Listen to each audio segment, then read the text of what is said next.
Hey there, everybody. Welcome back to another episode of the Build Your Copywriting Business podcast. Hey there, Kate.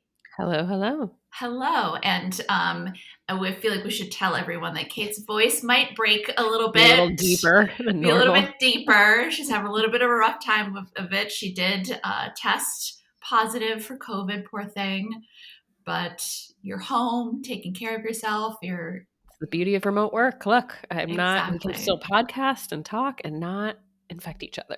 Yes. And I did not make her show up today. I said, are you Yes. up for it?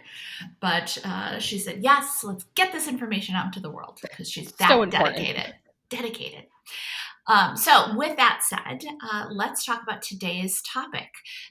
It is the topic of, is artificial intelligence going to destroy the copywriting industry? Oh no. Yeah, exactly. Cue explosions and screams and all that kind of thing. Yes. End of the world. End of the world. So in a nutshell, is it going to destroy copywriting? No. We'll No. tell you why, because we understand why you might feel the way that you feel, that it feels like it's the inevitable end of many careers. Yeah, absolutely. It's not extremist to think that robots could take over an industry, because that has certainly happened. There are careers in which case robots and artificial intelligence have taken over an entire career, or at least taken over some of it. So this is a reasonable concern, absolutely. But the wonderful thing is it shouldn't be a big concern. Yes, companies are exploring artificial intelligence, which is very long to say, so I'm just going to say AI from here out. They're absolutely exploring using artificial intelligence to write things. There are companies that are using them, absolutely.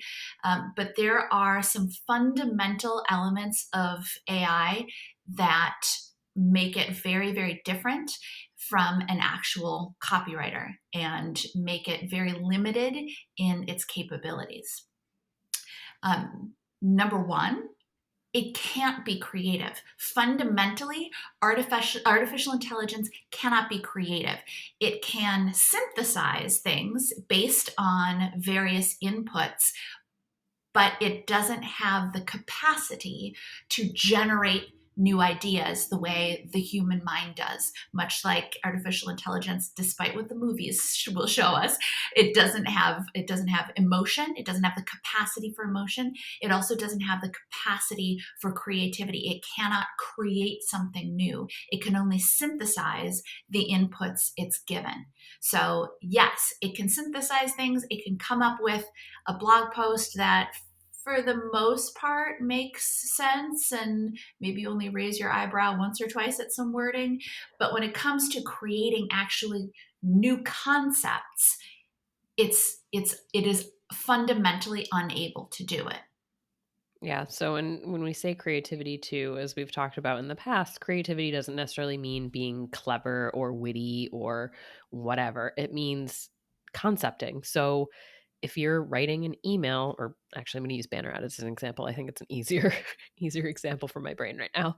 But you just don't pull the idea out of thin air. The robot can't just pull an idea out of thin air. And neither can we as copywriters. It takes some time for us to come up with an idea and say, okay, what is the brief? What is my goal of this ad? What are some ways into that? So, if I'm trying to sell, the example I have in my mind is a banner ad I saw the other day. For banking, to refer a friend to presumably get money.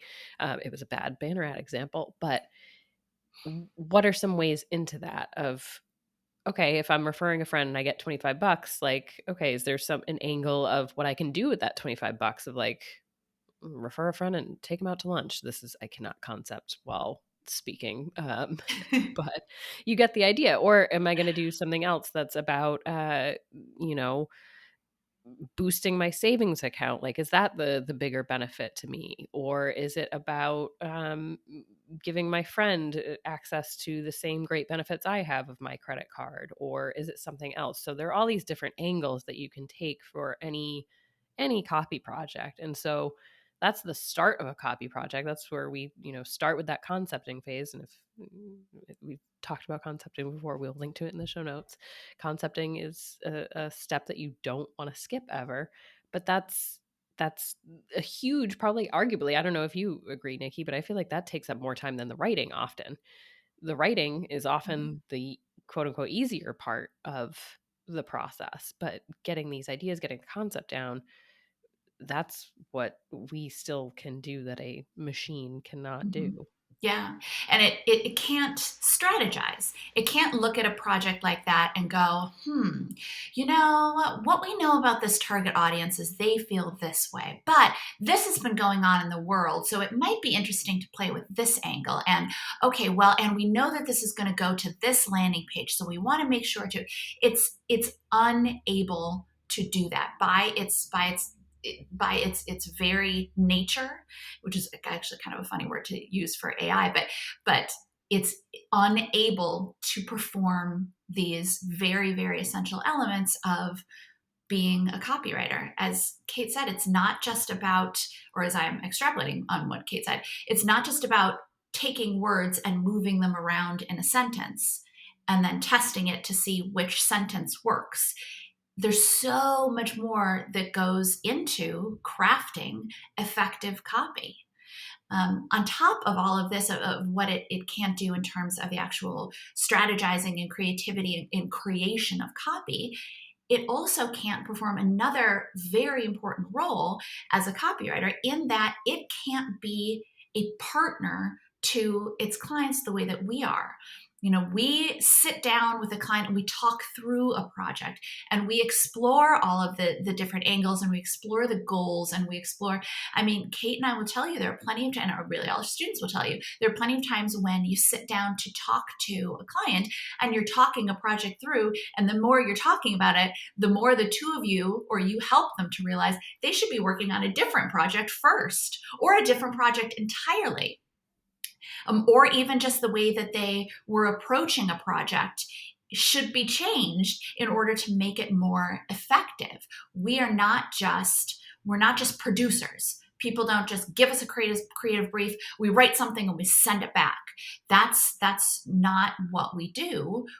That is a part of what we do, a small part, the writing, a small part of what we do. But we are partners, collaborators with our clients.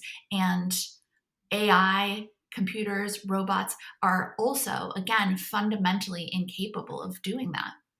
Yeah, the emotional connection is something that we can make that they cannot make. And I think Nikki and I always reference one of our CCA students, Dorothy, who, and Dorothy, I apologize in advance because I'm paraphrasing and she said it much more eloquently, but it was something to the effect of the day that AI can sit down with a client and emotionally connect with them and understand their fears, concerns, goals, dreams, that's the day she'll worry about copywriting her job being taken over by a robot. And that day is not coming in our lifetimes, frankly.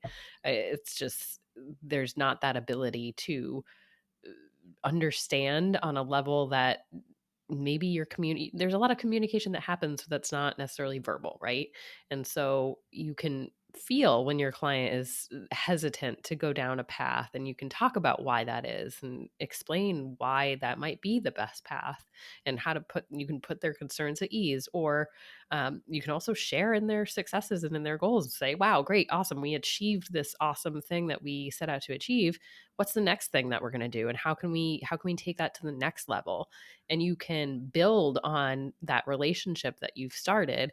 Whereas again, AI, they're dealing with what they're given, what the input is to produce something. So frankly, I'd be concerned if I was a copywriter on Upwork. Yeah, I feel like that type of churn and burn production, yeah, I'd be a little more concerned when they could, if the client already has an idea and they just want someone to bang it out and execute it, cool, then yeah, AI might do that. But for a Mhm. true professional copywriter who is partnering with their client, it's irreplaceable, that emotional connection. Yeah, exactly. Or also be concerned if you are just a content writer, if you Mhm. only write blog posts, which I know is not most of our audience, but sometimes we get people who are just starting to dip their toes into copywriting coming from that content background, then yeah, Mhm. absolutely. I feel like I'm hearing about, I think Jarvis is one of them, uh, writing, AI writing, writing blog posts a lot, Mhm. because that often does not involve a lot of, I don't mean this with offense, but you can write blog posts that don't have a lot of creativity or that don't have a lot of strategy. And if that's what a company wants, they just need words on a page because they're trying to get a higher search engine results. Then yeah, then AI can do that. But AI can't do what a copywriter does. It's just incapable of it. And I should say too that, you hear about companies bringing on AI and, testing out, like large companies usually. But those companies also still keep their team of writers. It's not like they're bringing in AI and then getting rid of their writers. They're bringing it in to take on some work. For example, usually blog posts, that kind of thing, but they're still retaining writers because even the companies that are looking into AI still understand all of the things that we bring to the table. We're not just, sometimes we'll say wordsmiths or that kind of thing, but we're not just in there putting words together. It's a part of what we do, but it's only a small part of what we do and what we contribute as copywriting professionals. Yeah. Okay. So yes, this was a relatively short one, but an important one. And we know this kind of comes up, and especially when there's crazy stuff going on in the world, that can bring up all kinds of different fears and concerns. And all of a sudden, it seems like there's a lot of stuff to worry about. The good news is that at least when it comes to the copywriting industry, there isn't a lot of stuff to worry about. And this is also not one of the things that you really need to worry about at all. So perhaps you'll sleep just a little bit better tonight. Or in Kate's case, probably gonna get to sleep real soon. This girl needs a nap. Gotta beat the COVID. Yes. All the sleep. Got it. Time for sleep. Time for sleep. Okay. And with that, we'll catch you guys in the next episode. Bye, everybody. Like what you heard? Hit subscribe so you never miss a video. And if you're ready to take the first step toward becoming a copywriter yourself, sign up for a free video training right here.